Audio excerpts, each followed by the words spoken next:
ప్రతి ఒక్కరికి లైఫ్‌లో ఎంతో కొంత ఏదో ఒకటి సాధించాలనే ఆశ అనేది డెఫినెట్‌లీ ఉంటుందనమాట. సో, ఇండిపెండెంట్‌గా ఉండాలి ఎదిగే కొద్దీ అనేసి కూడా ఉంటుంది. ఎప్పుడు కూడా పేరెంట్స్ పైన డిపెండ్ అవ్వడం, లేకపోతే అన్నదమ్ములు లేదా అక్క చెల్లెల మీద డిపెండ్ అవ్వడం ఇలా కాకుండా సో, మనకంటూ ఏదో ఒకటి ఉండాలి, ఏదో ఒకటి దాన్ని సాధించుకోవాలి అనే ఆశయం, పట్టుదల ఉన్నవాళ్ళు డెఫినెట్‌లీ వీడియో అయితే మిస్ అవ్వకుండా చూడండి. మీకు బాగా యూజ్‌ఫుల్ అవుతుందని అనుకుంటున్నాను. ప్రతి మనిషి కూడా గొప్ప గొప్ప విజయాలు సాధించాలంటే డెఫినెట్లీ వాళ్ళ వెనక ఎంతో స్ట్రగుల్ అయితే ఫేస్ చేసి ఉండాలి. అండ్ వాళ్ళకి జరిగిన అవమానాలు అనేవి చాలా తీవ్రంగా ఉంటాయన్నమాట. సో అలాంటి వాళ్ళు మాత్రమే మనకి మంచి పట్టుదలతో చదివి ముందుకైతే సాగుతుంటారు. సో అందరికీ అవమానాలు రావాలా అని అయితే అది కాదు నా ఉద్దేశము. ఏదైనా బలమైన కారణం ఉంటే తప్ప మన మనసు అనేది ఖచ్చితంగా ఒక పట్టుదలతో నిర్ణయం అనేది తీసుకోగలదు. సో అలాంటి నిర్ణయం మీ లైఫ్లో ఉన్నప్పుడు మాత్రమే మీరు డెఫినెట్లీ సక్సెస్ అయితే అవుతారు. ఒక కారణం లేకుండా, ఒక గమ్యం లేకుండా ఏదో చదువుతున్నాం, లేకపోతే ఏదో ఒక వ్యాపారం చేస్తున్నాం, సో ఇలా గనక చేస్తూ ఉన్నట్లయితే మీరు ఎప్పటికీ కూడా గోల్స్ అయితే రీచ్ అవ్వలేరు. డెఫినెట్లీ ఒక గోల్ అయితే ఎంచుకోవాలి. ఆ గోల్కి అనుగుణంగా అయితే మన యొక్క ప్రయాణాన్ని అయితే సాగించాలన్నమాట. అది ఒక వ్యాపారం కావచ్చు, ఒక వ్యవసాయంలో కావచ్చు, లేదా ఒక స్టడీలో కావచ్చు. మీ యొక్క గోల్ని అచీవ్ చేయాలి అంటే డెఫినెట్లీ ఒక గమ్యాన్ని అయితే మీరు ఎంచుకోవాలి. మనం చాలామందిని అయితే చూస్తుంటాం అనమాట. ఇప్పుడు ఒక పోస్ట్ ఉందనుకోండి, లైక్ ఏదైనా ఒక జాబ్ అప్లికేషన్ పెట్టాలి. దానికి వచ్చేసరికి మనకి 10,000 పోస్టులు ఉన్నాయి. ఆ 10,000 పోస్టులకు ముందు కానీ 10 lakh ప్లస్ అప్లికేషన్స్ అయితే డెఫినెట్లీ పెడుతూ ఉంటారనమాట. సో అన్ఎంప్లాయ్మెంట్ అనేది అంత తీవ్రంగా ఉందన్నమాట మన ఇండియాలో. సో ఆ 10,000 పోస్టులు కానీ 10 లక్షల మంది అప్లై చేసినప్పుడు అందరికీ జాబ్ ఇవ్వగలరా అంటే లేదనమాట. వాళ్ళలో ఒక 10,000 మందికి మాత్రమే జాబ్ అయితే వస్తుంది. ఆ మిగిలిన వాళ్ళు ఏం చేస్తారంటే రీస్టార్ట్ అయితే చేస్తారన్నమాట. సో వాళ్ళకి మళ్ళీ నేను ఈసారి నోటిఫికేషన్లోనే కొట్టగలన నమ్మకం ఉంటే మాత్రమే వాళ్ళు రీస్టార్ట్ చేస్తారు. సో ఒక లైఫ్ పైన ఒక నిర్ణయం అనేది, ఒక మంచి గోల్ అచీవ్ ఉన్న వాళ్ళైతే మాత్రం సో ఈ డెఫినెట్లీ నాకు ఈ జాబ్ రాదు అనుకున్నప్పుడు దాని మీద కూర్చున్న టైం అయితే వేస్ట్ చేయాలన్నమాట. సో వాళ్ళకి అనుగుణంగా ఉండే ఫీల్డ్లో కానీ, లేకపోతే వాళ్ళ ఫాదర్ నుంచి కానీ, లేకపోతే వాళ్ళ గ్రాండ్ ఫాదర్ నుంచి కానీ వస్తూ ఉన్న వాళ్ళ యొక్క సాంప్రదాయమైన పద్ధతిని పాటిస్తూ ఆ వేలోనే వెళ్ళటం అయితే మంచిదనమాట. సో ఏదో పేరెంట్స్ చదివిస్తున్నారు, వెళ్ళాం కోచింగ్ సెంటర్లో కూర్చున్నా గంటల తరబడి చదువుతున్నాం, జాబ్ అయితే రాలేదు అని ఒక నిరాశతో ఉండే కంటే అసలు మీరు చదువుతున్నారా లేదా, మీ యొక్క ఎఫర్ట్స్ని మీరు ఎంతవరకు పెడుతున్నారు అనేదాన్ని ఒకసారి అయితే తెలుసుకోండి. చాలామంది ఏం చేస్తూ ఉంటారంటే మనకి గ్యాప్ అనేది వస్తుందన్నమాట. సపోజ్ ఇప్పుడు 1 year చదివారు కంటిన్యూస్గా, జాబ్స్ నోటిఫికేషన్స్ ఏమీ రాలేదు. సో ఇంకా జాబ్ నోటిఫికేషన్స్ రావడానికి ఇంకో 1 year టైం ఉంది అంటే కనుక డెఫినెట్లీ వాళ్ళు స్కిప్ చేస్తారండి. ప్రిపరేషన్ని స్కిప్ చేసేసి ఒక 2 నెలల ముందు, లేకపోతే నెల ముందు, లేకపోతే ఒక 10 days ముందు మొత్తం సిలబస్ మొత్తం తిరగేయడానికి, లేకపోతే 4 ఇంపార్టెంట్ క్వశ్చన్స్ చూసుకొని వెళ్ళడానికైతే ట్రై చేస్తారు. అలాంటి వాళ్ళకైతే జాబ్ రాదండి. ఎవరైతే సీరియస్గా చదువుతున్నారో వాళ్ళకి మాత్రమే వస్తుంది. అండ్ సబ్జెక్ట్ పైన ఎవరైతే పట్టు సాధిస్తున్నారో వాళ్ళకి డెఫినెట్లీ జాబ్ అయితే వస్తుంది. మీరు అంతకుముందు ఎంత సబ్జెక్టు నేర్చుకున్నా సరే, ఎంత బాగా ప్రాక్టీస్ చేసినా సరే, మీకు 1 or 2 మార్క్స్లో జాబ్ వచ్చిపోతున్నా సరే, మీకు కనుక ప్రిపరేషన్ గ్యాప్ కనుక ఒక 6 months ఆర్ 1 year కనుక వచ్చిందంటే మాత్రం మైండ్ మొత్తం ఎంప్టీ అయిపోతుంది అనమాట.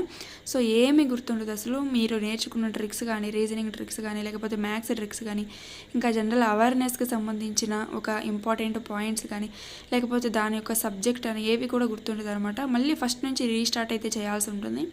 ఈ గ్యాప్ అనేది రావటం వల్ల మొత్తం ఈ స్ట్రగుల్ మొత్తం మీరు ఫేస్ చేయాల్సి అయితే ఉంటుంది.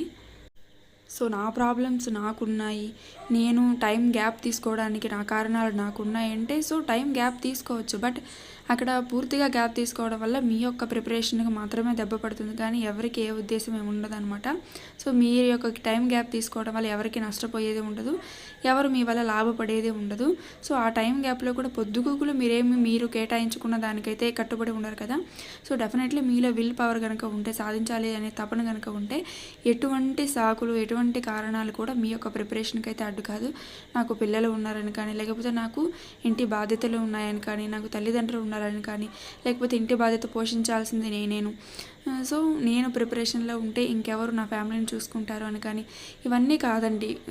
మీరు సాధించాలనే పట్టుదల ఉంటే కనుక ఇవన్నీ కూడా మీకు అడ్డు రాదనమాట. సో ఎంత ఫ్యామిలీని చూసుకున్నా, ఎంత మీరు బయట వర్క్ చేస్తున్నా సరే, మొత్తం మనకి ఒక రోజులో 24 గంటలు ఉంటాయి కదా. ఆ 24 గంటలు మొత్తం కూడా మీ పేరెంట్స్ కోసం కానీ, మీ యొక్క ఫ్యామిలీ కోసం కానీ స్పెండ్ చేయాలన్నమాట. డెఫినెట్లీ టైం గ్యాప్ అయితే ఉంటుంది. మీ యొక్క టైంని మీరు మేనేజ్ చేసుకుంటాం. సో సో ప్రిపరేషన్ అనేది కంటిన్యూస్గా చేసుకుంటూ ఉన్నప్పుడు డెఫినెట్లీ మీరు అనుకున్న గోల్ని అయితే మీరు అచీవ్ చేయగలుగుతారు. ఇది నా గ్యారంటీ అనమాట. సో ప్రిపరేషన్ అనేది కంటిన్యూస్గా చేయడానికైతే ట్రై చేయండి. ఇప్పుడు 1 వీక్ ఉంది. 1 వీక్లో ఫస్ట్ 1 డే అనేది ఒక టెస్ట్ సిరీస్ రాశారు. ఆ తర్వాత మళ్ళీ ఒక వారం దాకా ఏది రాయలేదు. ఆ తర్వాత మళ్ళీ ఫస్ట్ రాసిన టెస్ట్ సిరీస్ని తీసుకొని చూస్తుంటే మీరు పెట్టిన ఆన్సర్స్ కూడా నేను పెట్టానా కరెక్ట్గానే, ఇది నాకు తెలిసిన క్వశ్చనా కాదా అనే డౌట్ మీకైతే వస్తుందన్నమాట. వెంటనే అప్పుడు ఏం చేయాలి అంటే ఏ రోజు టెస్ట్ సిరీస్ ఆ రోజు రాస్తూ ఆ రోజు దాని అనాలిసిస్ అనేది చేయడం, ఇంపార్టెంట్ పాయింట్స్ నోట్ చేసుకుంటూ ఉండటం. ఈ విధంగా చేయటం వల్ల మనకి ఆ యొక్క క్వశ్చన్స్ కానీ, జనరల్ అవేర్నెస్ క్వశ్చన్స్ కానీ, ఆ యొక్క థియరీ కానీ మీకు మైండ్లో అయితే ఫిక్స్ అయి ఉంటుందన్నమాట. సో ఎగ్జామ్ ఇంకా 1 మంత్ ఉందనగా మనం రివిజన్ చేస్తూ ఉన్నప్పుడు ఫాస్ట్గా అయితే కంప్లీట్ అయిపోతుంది. ఈ విధంగా అయితే చదివి చూడండి. సో టైం గ్యాప్ వచ్చినా సరే మీకు దాదాపు ఒక 6 to 1 year వరకు అయితే గుర్తుండడానికైతే మీరు ట్రై చేస్తారనమాట.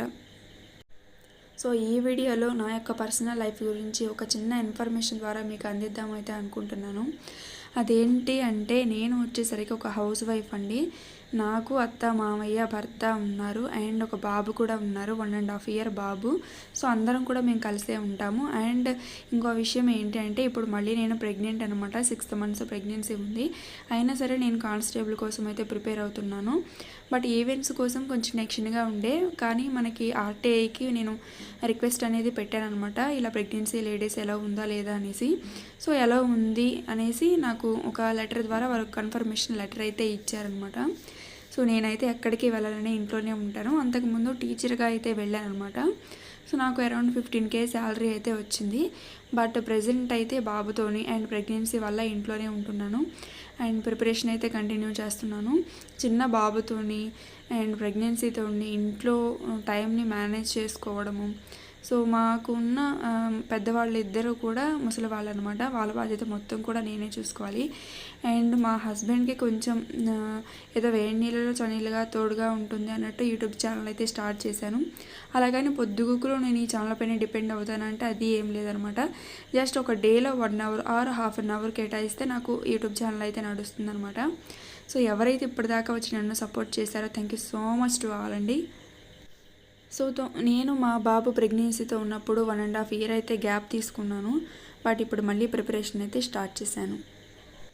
సో ఆ గ్యాప్ రావడం వల్ల నాకు అయితే చాలా టైం అయితే కన్జ్యూమ్ అవుతుంది. ఇప్పుడు మొత్తం కూడా రివిజన్ చేయడానికి, నోట్ చేసుకోవడానికి అండ్ సబ్జెక్ట్ పైన ఇంకొకసారి గ్రిప్ అనేది తెచ్చుకోవడానికి చాలా టైం అయితే పడుతుంది. కాబట్టి నేను మీకు ఇస్తున్న సజెషన్ అయితే ఒకటే అనమాట. డెఫినెట్లీ ఎవరు కూడా గ్యాప్ అయితే తీసుకోవద్దు. సో ఎగ్జామ్ 1 month 2 monthsలో ఉంది అనగా ప్రిపరేషన్ స్టార్ట్ చేద్దామంటే చాలా కష్టము. ఈ విషయాన్ని అయితే మైండ్లో గుర్తుపెట్టుకొని మీ యొక్క ప్రిపరేషన్ అయితే కంటిన్యూస్గా చేయడానికి